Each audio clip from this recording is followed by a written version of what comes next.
Hello everyone, this is Erik, the Asian movie enthusiast, and welcome to part 4 of our exploration of Asian horror films from 2004.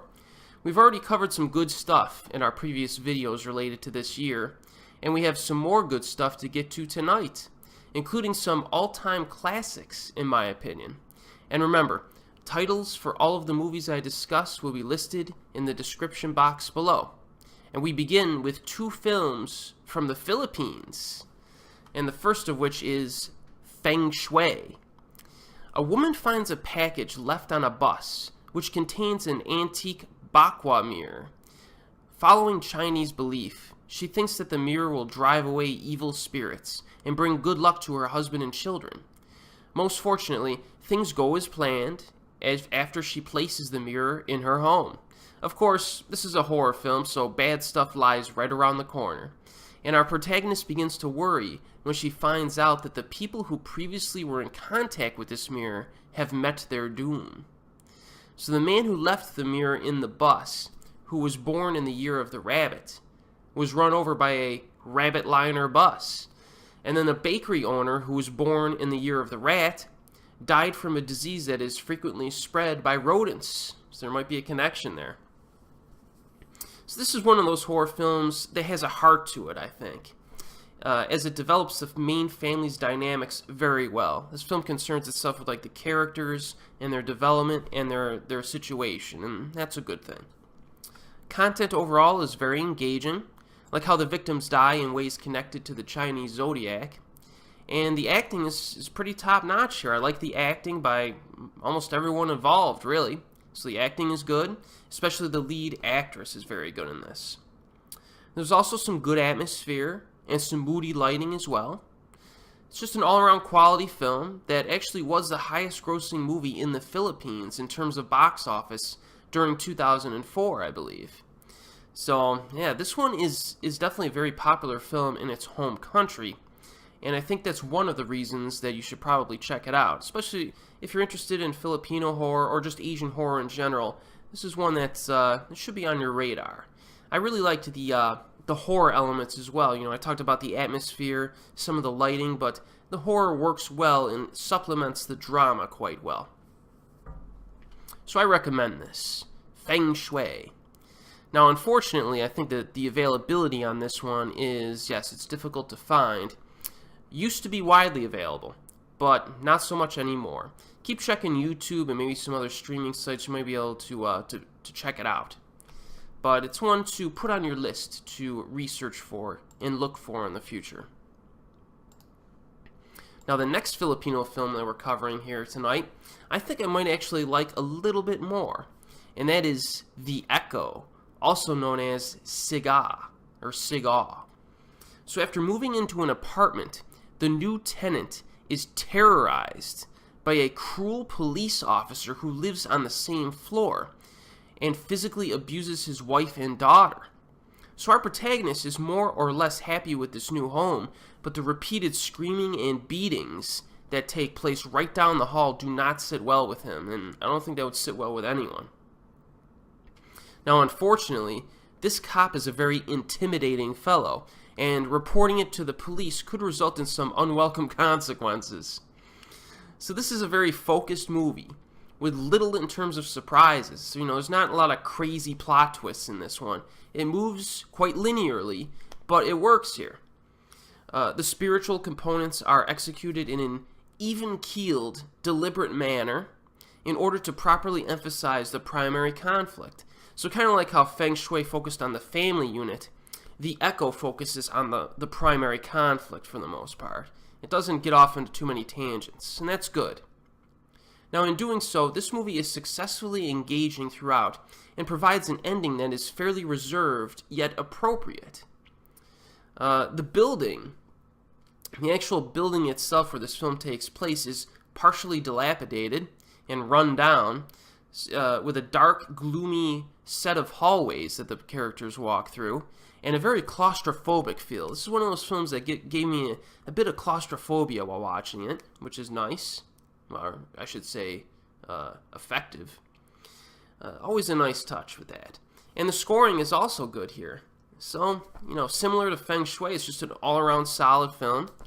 If you're looking to introduce yourself to contemporary Filipino horror, these two titles, I think, make a nice entry point, if you can find them. Because unfortunately, just like the Feng Shui, the Echo is also difficult to find. Again, used to be widely available, but for some reason it's fallen by the wayside. So you'll have to keep checking YouTube and do your normal distribution channel scrubbing, as I like to say, and it'll pop up again. Alright, so the Philippines makes an impact here.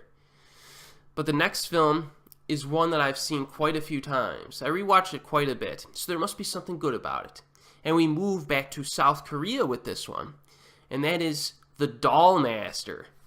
So 60 years ago, a doll maker fell in love with a woman in a red kimono during the Japanese occupation in the countryside in Korea. Now, the red kimono woman fell in love with the doll maker after he made a doll in her image. So later, when this woman was found murdered, the blame was actually placed on the doll maker, and he was eventually arrested and killed by vigilantes in the woods. So the doll, not contented to be without her maker, sat by his grave for all eternity. So that's kind of like the mythos that this film starts with at the beginning, and it sets things up. So now you fast forward to the present day. A handful of people visit a doll maker's mansion to photograph his exquisite handiwork. Actually, it's a woman, actually. But the visitors seem to be stalked by life-sized mannequins that are used around the mansion as decoration. So this movie plays out kind of like a slasher, actually, with life-sized mannequins as the primary antagonists. There is an emphasis on the souls of dolls, as well as their relationships with their owners. So it's kind of an interesting, mythos, as I said previously. This film is best viewed as kind of an atmospheric work that's nice to look at, because the mansion is quite beautiful in this one, and entertaining to boot. On the negative side, I would have to say that the death scenes themselves are mostly run-of-the-mill. You're not going to see any great death scene set pieces in this one. I kind of wish they would have added a little bit more punch in terms of those. But the overall style is certainly there in this film, and that's one of the reasons that makes this a good watch. The final half hour, I think, is actually the best part of this film. It has a nice kind of finale to it, and the ending is actually quite sad. It has a sad kind of element to it that works. It works well. Now, one of the Korean actresses in this film is named Yeon Lim. She also appeared in this film called Resurrection of the Little Match Girl, which I will, of course, review on my channel later. It's a film that very few people know about, as well as a handful of other films and television series in South Korea. I've always found her to have a very nice screen presence. It's just the way she looks. She grabs your attention. But she actually disappeared from acting completely. She almost went into a semi-retirement after, I think, 2005, and has been so for about 10 years. But I looked up her profile on Asian Wiki just yesterday, and I realized that she was in a new movie recently. So hopefully she stays for good this time, and so she's back. I just wanted to inform you. So The Doll Master, I definitely recommend. Again, there's something about this film that I go to it fairly often for a rewatch.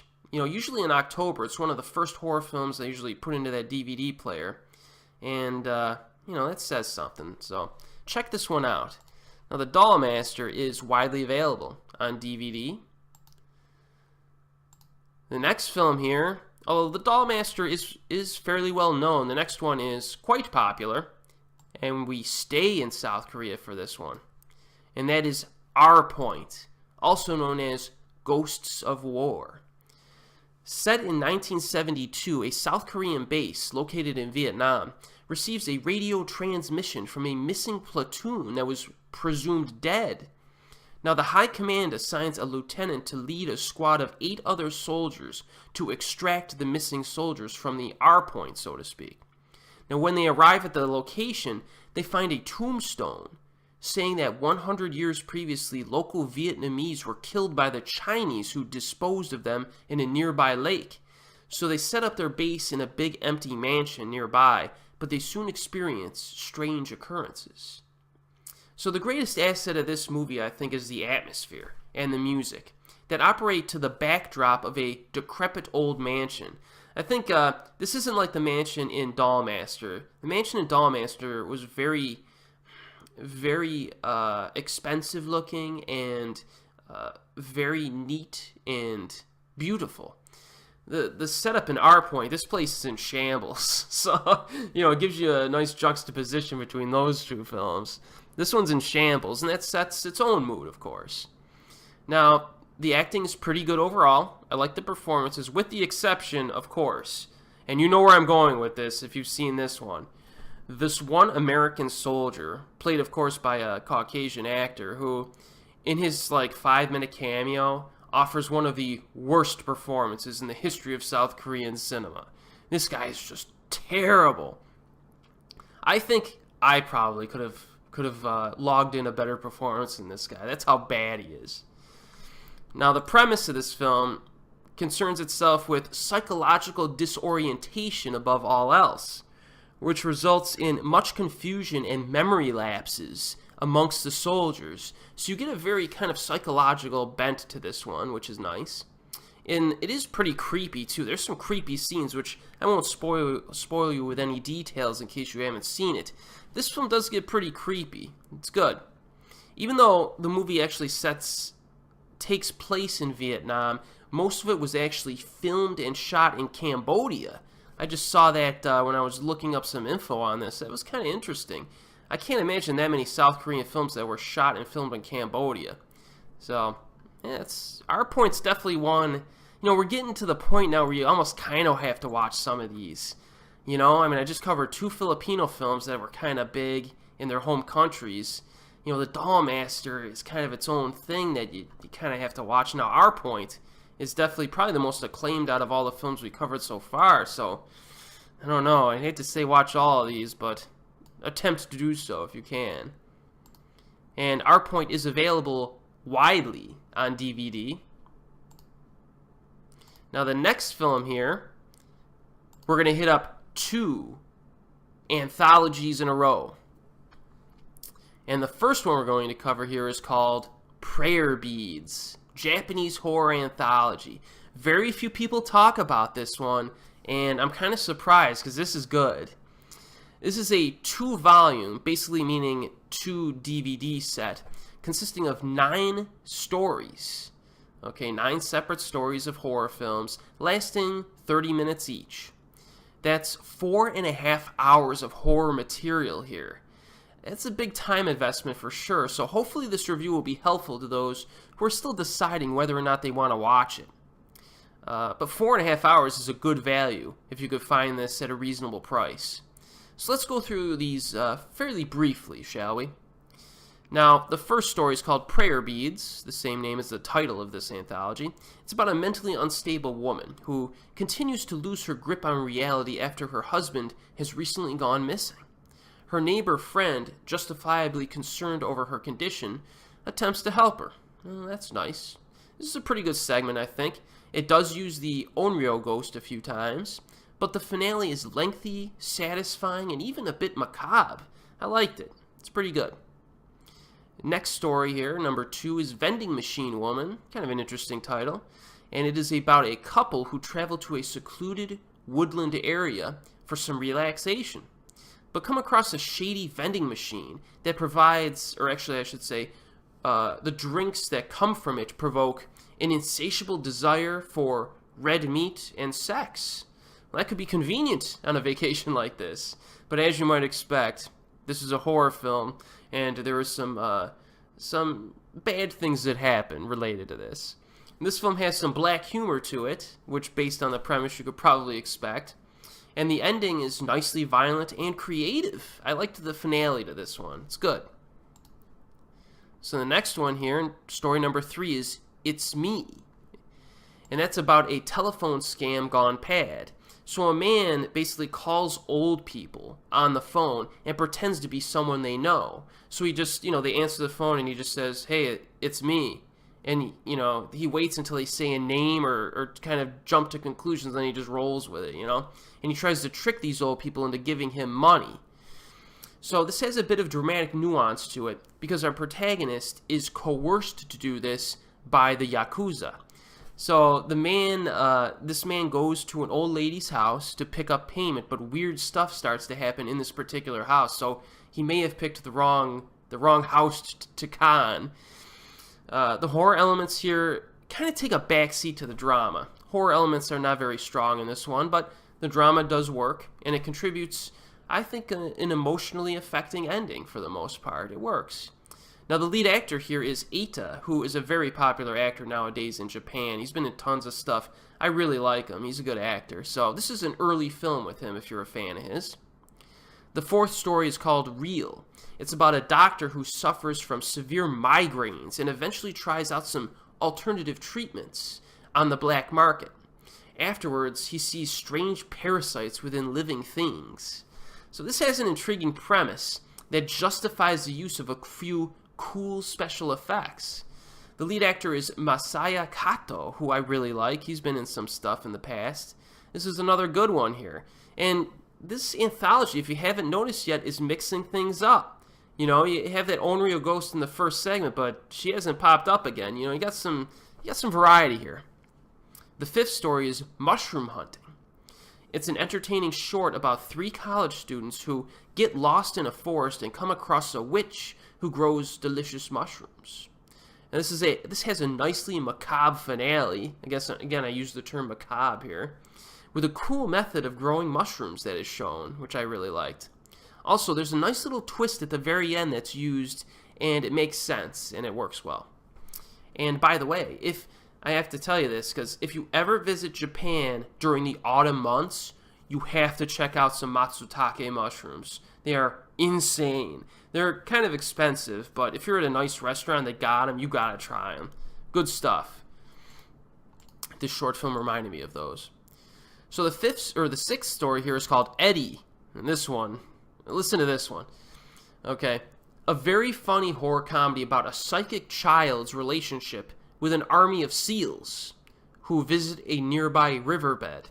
The finale of which is certainly entertaining. That's excuse me. That is all I'm saying about this one. This one gets kind of weird and wild, but it's fun. Definitely different.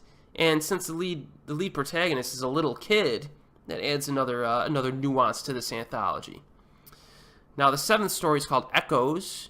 Telepathic grandparents seek vengeance on the murderer of their granddaughter. So this one is pretty cool because you see how these old folks slowly find and stalk and set up their victim. The death scene is superb. This one has a solid death scene. Now, the antagonist is played by Joe Odagiri, who is another popular actor. So this anthology has some popular people in here earlier in their careers. The eighth segment here is Cat's Paw. It's another weird one, kind of like Eddie. Very, very odd film. It's an enjoyable horror comedy, again, about a grammar school kid, again, who inadvertently uses an internet cartoon cat to reap vengeance upon everyone he dislikes. So yes, you heard that correctly. And what a premise it is. Very odd, because it has a blend of cute and demented within the same kind of short film here. There's a lot of cute moments, but it's kind of awkward cuteness and almost a little bit creepy. So, very demented, as I said, and the grammar school kid is the main character here. So just like Eddie, you got that grammar school kid thing, and I always like seeing that. I always tell you that. We need more grammar school children in horror films. There needs to be some type of, petition or something. And then finally, the final segment is Apartment. A family must deal with an abusive father at their dinner table one night. Now, the twist in this one is actually really good, and it requires some thought to figure out exactly what's happening. Also, this has some links to the first 8 stories at the very end, almost like throwbacks to them, which is a nice touch. The ending, after the main conflict here is resolved, is a little over the top, but I think it's fun. So as a final assessment of Prayer Beads, there is definitely enough interesting and creative content here to warrant a recommendation. I enjoyed every short story. which is rare for a 9-part anthology. I mean, 9 parts, and there really wasn't one that I just outright disliked, so that's pretty good. Most of the stories do, though, take their time to set things up, but their climaxes are usually good and satisfying. One criticism I would say is that it might have been nice to throw in a few higher octane horror flicks to kind of mix up and maximize the pacing overall. I mean, it is 4.5 hours. But you get a new story every 30 minutes, so that helps to keep things fresh, and you don't have to watch all of them in one sitting. You can watch however many you want. You know, you can do 3 at a time, whatever. So this Prayer Beads, I recommend this. This is a solid anthology. And it is moderately available on DVD. It's getting a little expensive, the newer versions, but you can find a used one still, so you might be able to do it. Definitely worth the investment, I think, at 4.5 hours of content. And again, we stay with the anthology theme, and we come to one that is infinitely more popular than Prayer Beads, but maybe not necessarily that much better, and that is 3 Extremes. Now, this is an anthology of 3 short films from Hong Kong, South Korea, and Japan, each lasting about 40 minutes each.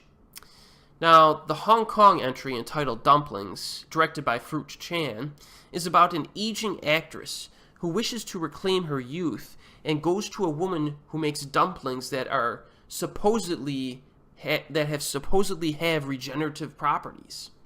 However, they contain a gruesome secret ingredient, which I probably could tell you, but if you haven't seen it and you don't have any knowledge, I'll let you experience that for yourself.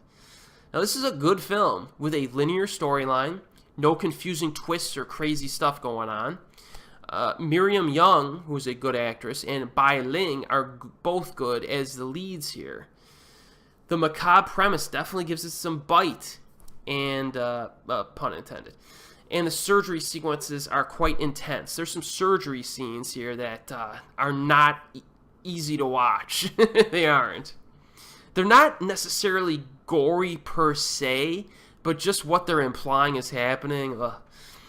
Also, this is actually a bit on the sultry side, because you're dealing with the concept of staying beautiful, you know, and maintaining that aspect of yourself. So there's a bit of vanity, a bit of sultriness here. It's good. As most Asian horror fans know, for Dumplings, there is a full-length version floating around, a 91-minute version, and I saw the full-length film, I think, once or twice a long time ago, but I do remember preferring it slightly to the short film because it fleshes things out a little bit more, gives it a little bit more content and depth. So the South Korean story, entitled Cut, is directed by Chan-wook Park, who's one of the best directors in the world right now over the past 15 years. Is about a disgruntled actor who takes a director and his wife hostage. So this is basically a home invasion film that takes place in one location. There's definitely some black humor here, and also it touches upon the relationship between wealth and goodness through some dialogue.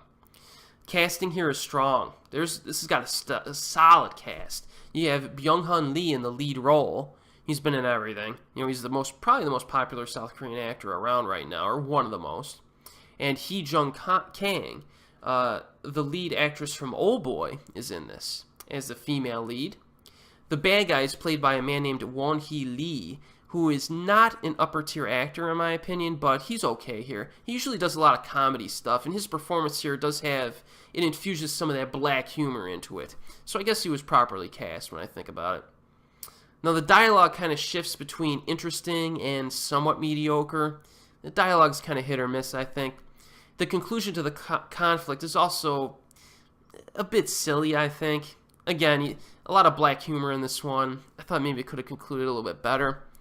I think this is the weakest segment of this anthology because it's also a bit simplistic and I would say even a bit repetitive in the character interaction. But I still thought it was pretty good. Now, the Japanese story entitled Box is directed by our good friend Takashi Miike, and it is my favorite segment among these 3. And it focuses on the recurring dreams of a woman whose twin sister died when she was very young.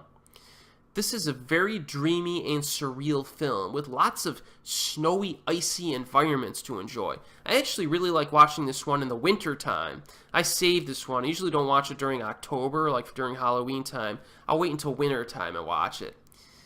Now, when we previously covered Three Extremes 2 in 2002, I talked about a short film, Memories, and said that it was driven by its strong visuals, and the same can be said for Box. But I think Box has a bit more in terms of intriguing character interaction. There are also some flashbacks with some uncomfortable moments.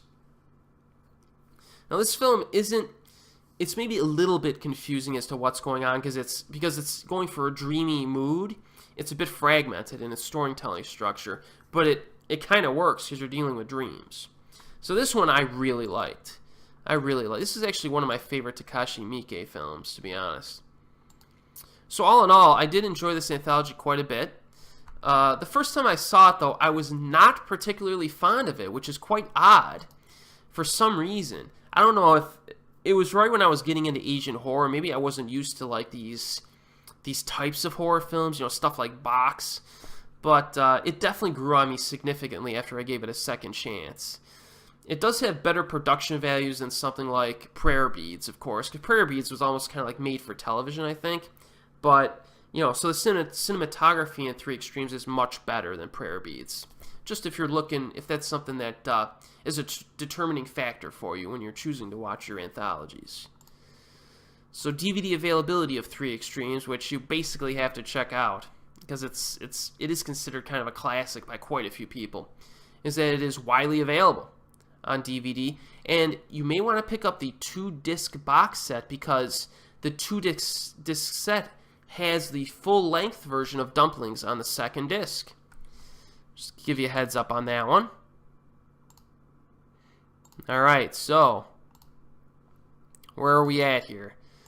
Oh yeah, our next film here is probably the most popular horror film from Thailand. And at least on an international level, and if you're a fan of Asian horror, you know where I'm going with this one. And that is, of course, Shudder. So after celebrating at a drinking party with his close friends, a photographer and his girlfriend get into a car accident, hitting a young woman in the process. Now, with much fear, the man prohibits her from getting out of the car. He's basically saying, "Hey, sweetie, we just got to get out of here because this is trouble." So they drive away, leaving the girl lying on the road. So afterward, the man begins to experience neck pains and begins to see mysterious white shadows and faces in the photographs that he takes. Now this, again, is considered by many to be the single greatest horror film from Thailand. And I can't really blame you if you think that way because this is a very solid film. The script and the characters are fine-tuned and properly developed, with the human conflict being rather gritty and unnerving, especially during like the middle and latter portions of the film. There's some scenes that are a little hard to watch. The ghost design is similar to the onryo from Japanese horror, but the horror sequences are sufficiently scary, using a mix of jump scares and creepiness in a variety of ways. Now, I do think that in general, Thai horror films use a few too many jump scares for my liking. Of the three or four main Asian film countries, Thai seems to chuck in jump scares a little bit more. In the case of Shudder, the good jump scares kind of outweigh and outnumber the not so good ones, so it's not as big of a negative for me. And also, in some cases, like in Shudder's case, the jump scares are done in so many different ways. I give it a little bit of a pass. I play the hypocrite on this one because I do tend to criticize Asian horror films that have jump scares, but in this case, it works. So these directors would go on to make some other very entertaining films. I would give you their names, but I don't think I would pronounce them properly. But we will cover them in future videos. So again, Shudder, a classic of the genre. You gotta see it. You have to see it if you're a fan or you're trying to get into Asian horror. So the DVD availability of this, thankfully, is that it is widely available. So we've covered a lot of good movies, especially in this video and the last one, that were released during this year, but it's very difficult for me to order these final 4 films. Any one of these could be considered the best of 2004. I mean, heck, a bunch of the films we've already talked about could be considered the best. You know, stuff like Shudder, Three Extremes, even R Point, Infection, or The Dollmaster, if you're really into that stuff. But these are my personal favorites. So, and the first one, we're getting to some heavy hitters here, is Coma, a Hong Kong horror thriller hybrid. Now, this movie begins with a young woman who attends a wedding party held in a hotel and gets drunk. She wakes up in one of the hotel rooms only to realize in horror that her kidney has been surgically removed. Now, this is a common urban legend that this film uses as its premise. Very quickly, our protagonist, who is a different woman, played by Angelica Lee, identifies a suspect after she finds this woman, you know, crawling, like dying in the hotel room. And her suspect is a woman played by Karina Lam, who is also a very good actress. And the police immediately begin investigating her. So this is a very impressive film that concerns the black market of organ theft. The story is well written, and the development of the protagonist and antagonist are very good here. Their relationship in this is complex and very different from a lot of other films that you would typically see. It kind of shifts between animosity and then friendship, and it kind of goes back and forth with it, which is really interesting. It contributes a series of plot twists. See, this one is twisty. It's not linear like some of the other films we covered in this video. There's some plot twists here, as well as a truly classic confrontation between the two leads. And the ending is surprisingly emotionally affecting, too. And it kind of brings everything together. It's one of those films where, you know, things are twisty during the middle, but the ending kind of puts it all together for you, and it makes sense. The story in this is actually really good, and is its main strong point. Lighting and cinematography are nice too here, particularly the use of yellow I enjoyed in this, which makes some appearances. I always like the use of yellow in films. It's not used as much as I would hope. So Coma is just all around solid stuff. And it is widely available on DVD, so definitely check it out. Again, it has some thriller elements to it. Not like a really scary film per se, but it's got the goods. And my next choice here is surely the most controversial and personal choice of this upper tier list of Asian horror films in 2004. Let's just get right into it. And that is Abnormal Beauty, a Hong Kong horror film, again. Now, a young college woman majoring in art and photography sees the fallout from a car accident and is confronted with a dead body in the street. Now, instead of turning away in disgust, she gains the urge to take a photograph of the body. So afterwards, she becomes obsessed with taking pictures of dead people and animals, receiving the most pleasure out of capturing the moment of death itself. So obsessed, in fact, that her personality begins to change, and she starts to exhibit strange, disturbing behavior.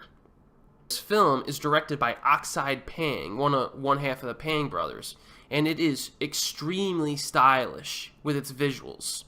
The lighting and the camera work are really good in this. There's a scene involving a woman who kills herself by jumping off of the roof of a building. And the way this director shoots and edits the sequence is just outstanding. It's just as effective as the tower fall in Pulse, and that's saying something.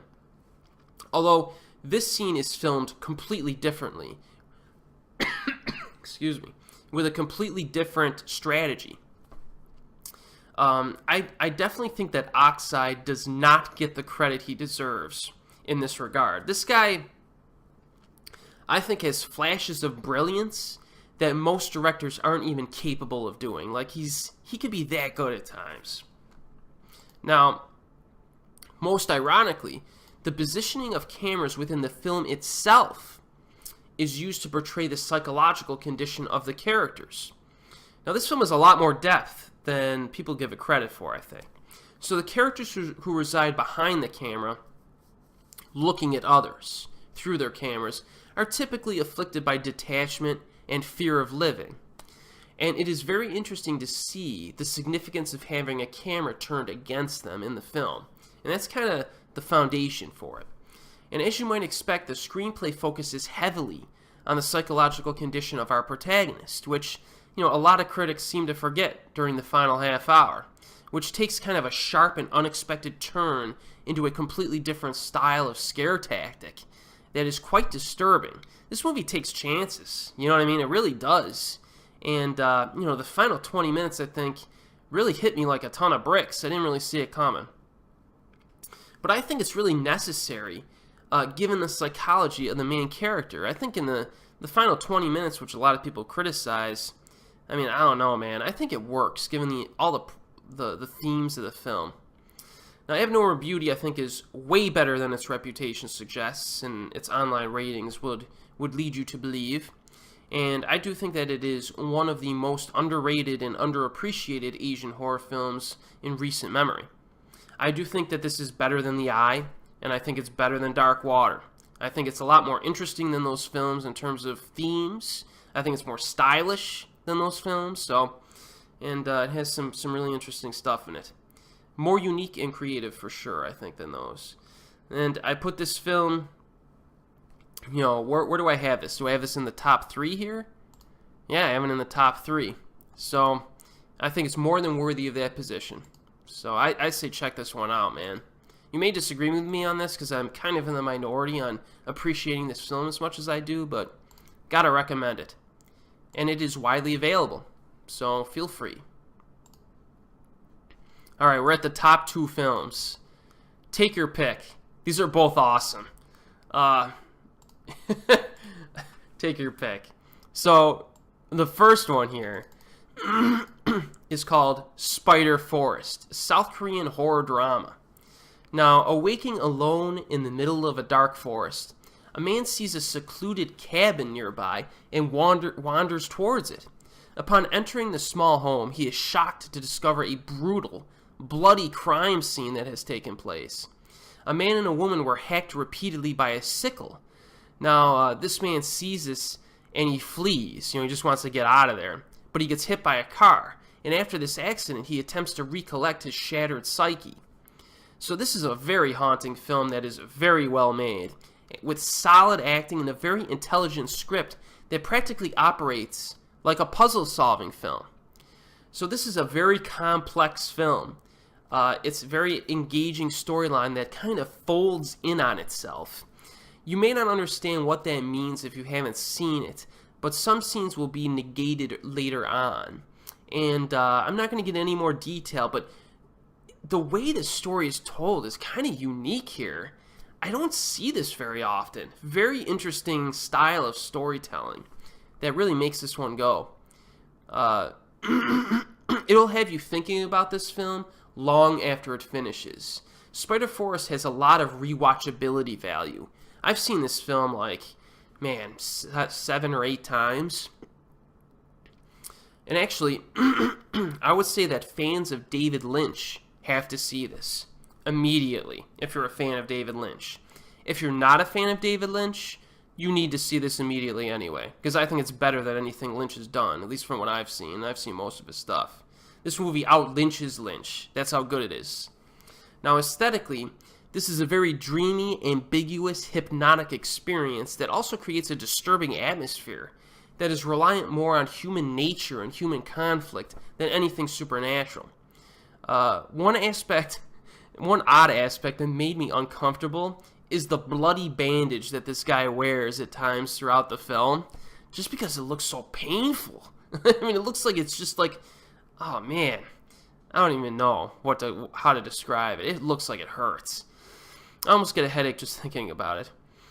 But Spider Forest, fantastic film, and it comes highly recommended. You gotta watch it. Widely available on DVD. Alright, so what film could I possibly rank higher than Spider Forest? I'm not really ranking this one higher. It's just it's a smidgen more maybe entertaining. And that film is Marabito, also known as A Stranger from Afar. Japanese horror film. Now, a photographer played very well by Shinya Tsukamoto, who also directs quite a bit, as you may have known from my other videos in my YouTube channel, witnesses and records a suicide in a public area. Now, afterward, he becomes obsessed with this and is determined to feel the same fear that the man felt while he killed himself. So after some investigation, he decides to explore the labyrinth of tunnels that extend below the city of Tokyo.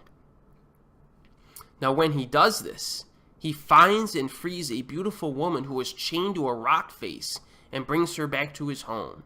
So that's your premise. Now, this is a remarkably twisted and odd little film, man. Directed by Takashi Shimizu, our Ju-on fellow, with very strong philosophical and psychological concepts that are introduced. There's a lot of narration here, but it helps because it provides a lot of thoughtful ideas regarding fear, urban legends, and other topics. It also helps to build a very extensive mythos that surrounds the film, which some reviewers have observed is heavily influenced by H.P. Lovecraft's works. Now, I'm not familiar with Lovecraft personally. I probably should read some of his stuff because I've heard it's great. But if you are familiar with it, based on what other people have said, you may want to check out Marabito because it has some of that Lovecraft flavor, apparently.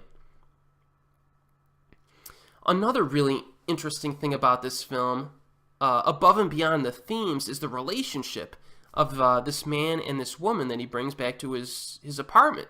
It has a real mix of different elements. You have kind of a father-daughter thing going on. You got a scientist-subject thing going on. You have a boyfriend-girlfriend thing kind of going on, too. An owner-pet thing, too, going on. So you have a really interesting relationship here in this film. The woman does not talk at any point. I mean, it's almost like she's an other species or an other type of being, even though she looks like a human. So the interaction here is very nuanced in terms of like physical interaction and mannerisms. And the fact that you get so much complexity from it is an impressive feat. Now, in terms of horror, this movie showcases a few freaky images and also has some bloody moments to enjoy. Sound design in this is fantastic and very intense, using ambient sounds that pull the viewer in, especially during those scenes where he's underground in Tokyo. And if you pay attention to the details, the psychological horror is amplified because, the horror is based on the psychology. Now, Marabito is a very memorable film for its creativity. You do not see a whole lot of horror films that are quite like this. And this one interesting tidbit about this film is that this movie was filmed in 8 days. On location, they filmed this whole film in 8 days, and it's a feature-length film. That's just ridiculous. I mean, Shimizu was like in the zone when making this one. I know some people think this is actually his best film, and I don't blame them for thinking that. It's definitely one of his best. Gotta see it. It's a must-see. Widely available on DVD.